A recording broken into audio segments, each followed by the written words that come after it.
सत्याग्रह के जो अपने देश में जनक थे महात्मा गांधी जी, उनका यह बहुत ही परम प्रिय प्रार्थना थी उनकी।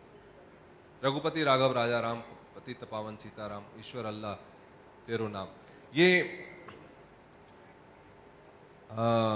पूरे हिंदुस्तान, पूरे सब देशवासियों को ये हमेशा प्रेरित करता रहता है। उसी से प्रेरणा लेते हुए हमने इस प्रार्थना में अपने भी कुछ भाव जोड़े हैं।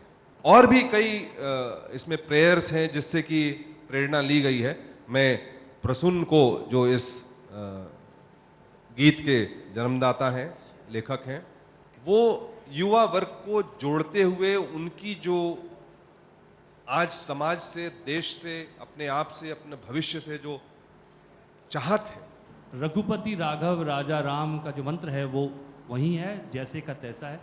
उसके आगे और पीछे लिखा गया और नया लिखा गया कि कल तक धीरज मांगा था प्रभु, अब धीरज मत देना, सहते जाएं, इतना बल भी मत देना, उठकर करने हैं कुछ काम रघुपति राघव राजा राम। तो आप देखें, रघुपति राघव राजा राम वैसे का वैसे ही, जस का तस आता है। उसके प्रति जो आदर है और सम्मान है वो पूरी तरह व्यक्त होता है। और उसके साथ कुछ और भाव हैं जो इस फिल्म में कहने की कोशिश की गई है, जो प्रकाश जी फिल्म के माध्यम से कहने की कोशिश कर रहे हैं और मैं इस गीत के माध्यम से कहने की कोशिश कर रहा हूं। तो इसमें ऐसा कुछ नहीं है कि तब्दीलियां की गई हैं। इसे प्रेरणा मानकर, प्रेरणा स्रोत मानकर एक जर्नी शुरू की गई है। एक story is about a father and a son, a father that has lost his son and a son that is in search of a father. And within that story, there are incidents which inspire a section of the film to be devoted to a movement of unrest, of dissatisfaction, of needs that are not being complied with. And within that story, it was felt that Raghupati Raghav Raja Ram was an apt moment, an apt song written so beautifully by Prasoonji to be played. I think there are so many films which are working very well, and they're not South remakes. Sometimes you do get inspired by a film. It could be South, it could be anywhere. They get inspired by our films. They buy rights and make our films. You just don't copy them. And tried और tested formula तो कहीं भी नहीं। अगर tried और tested formula हमारे पास होता तो आज कोई फ्लॉप बनाते ही नहीं यहीं पे। तो I think every kind of film which connects with the audience works. I don't think Ajay and me have ever done a South remake of any comedy film, firstly. I think Golmaal was written by the writers and Rohit. And secondly, I think a good film is a good film, which will always work, irrespective, action, drama, comedy. Whichever genre. यहां आपने देखा कि लगातार protest, Anna Hazare जी का भी protest हुआ था और उसके बाद जो निर्भया कांड के समय में जो प्रोटेस्ट हुआ उसको मत भूलिए। वो बहुत महत्वपूर्ण है क्योंकि उसमें जो एंग्स्ट है यंग जनरेशन का वो निकल के सड़कों पे आया। किसी राजनीतिक या आइडियोलॉजिकल प्रोपल्शन से नहीं, अपने आप आया और उसने प्रोटेस्ट किया। तो हमारी फिल्म के अंदर में जो कारण हैं वो अन्ना हजारे जी के कारणों से नहीं जुड़े हुए हैं, ना ही उस पर आधारित है। सेंस महात्मा गांधी के सत्याग्रह से हो सकता है, अन्ना हजारे के सत्याग्रह से हो सकता है, निर्भया कांड के सत्याग्रह से हो सकता है, अरब स्प्रिंग से हो सकता है, या बांग्लादेश में जो भी हो रहा है वहां से हो सकता है। ये सारे चीजें आप इन्फर कर सकते हैं। मैं उसमें क्या ऐड करूं, आप क्या सुनना चाहते हो?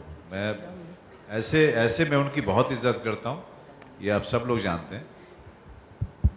और जब फिल्म बनती है, कहानी होती है, कहानी के हिसाब से जो मुझे दिया जाता है वो मैं करता हूँ। इसमें अलग ही किरदार है। थोड़ा मैं कंफ्यूज हूँ, अभी डी-डे के प्रमोशन से ही निकला हूँ तो उसी किरदार में हूँ इस वक्त। लेकिन बहुत ही अलग किरदार है। आई थिंक प्रकाश अभी भी मुझे कुछ भी देते हैं करने के लिए, बहुत ही अलग किस्म का काम देते हैं तो बहुत मज़ा आता है। तो इसमें भी आप एक बिल्कुल अलग किरदार देखेंगे कि यंग पॉलिटिकल वर्कर है, एस्पायरिंग पॉलिटिशियन है, जो एक पार्टी बनाना चाहते हैं खुद का, और काफ़ी कलरफुल कैरेक्टर है, काफ़ी वॉलेटाइल है, सॉफ्ट हार्टेड भी है। तो आप काफ़ी रूप देखेंगे उनका। The character actually hasn't really been inspired by anyone in particular. I think Prakash ji's just written a character of a woman who's totally involved in her work. She's like, that's all she can think of. A woman with dignity and integrity, a strong journalist, top of her game. That's the kind of woman she is in the film. So it's not inspired by anyone in particular, other than Prakash Jha himself. I'm extra cautious with every actor.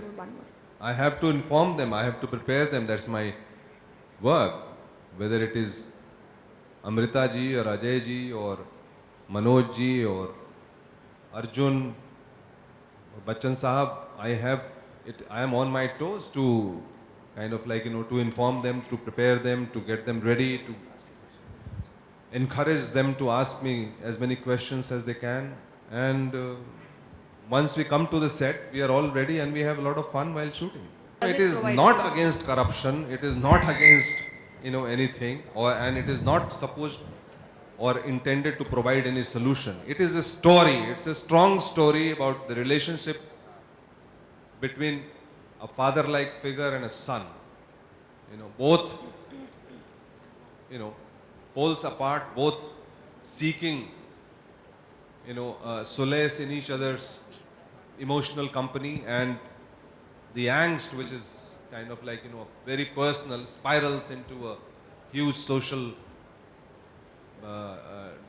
kind of event. And then the other characters, the character of the politician, which is played by Manoj, the character of the rabble-rouser, which is played by Arjun Rampal, the character of Amrita, who is a young widow, and the character of Kareena, who is a journalist, who is the conscience of this whole drama. She is the one who will only speak the truth and depict the truth. And in this manner, how these people come together to resolve the crisis of the film. So I am not, trying to start a social jihad or anything of that sort. It's not intended. It's a commercial film. It's a story, and it's been said by these characters who you may identify. इसमें बहुत entertainment है, ये आप समझ लें कि बहुत तरह के गाने हैं, सारे सीरियस ही गाने नहीं हैं. एक आदर्श श्रीवास्तव जी ने बहुत ही रोमांटिक सॉन्ग किया, वो भी है, और बहुत मस्ती भी है गानों में. सो ये मत सोचिएगा कि सारे रघुपति राघव जैसे ही हैं, बहुत अलग अलग कलर्स हैं. So please also wait for that. Bharat के जितने निवासी हैं सबके मन के अंदर ये रघुपति राघव राजा राम बसा हुआ है. यही नहीं, और बहुत से भी गाने हैं जो स्वतंत्रता के समय हम सुना करते थे, गाया जाता था, चाहे वो वैष्णव जन हो या सारे जहां से अच्छा हो. ये सब हमारी रगों के अंदर हैं, और जितनी भावना ये हमारी फिल्म में पैदा करते हैं उतनी भावना आपके और हमारे मन में भी पैदा होगी.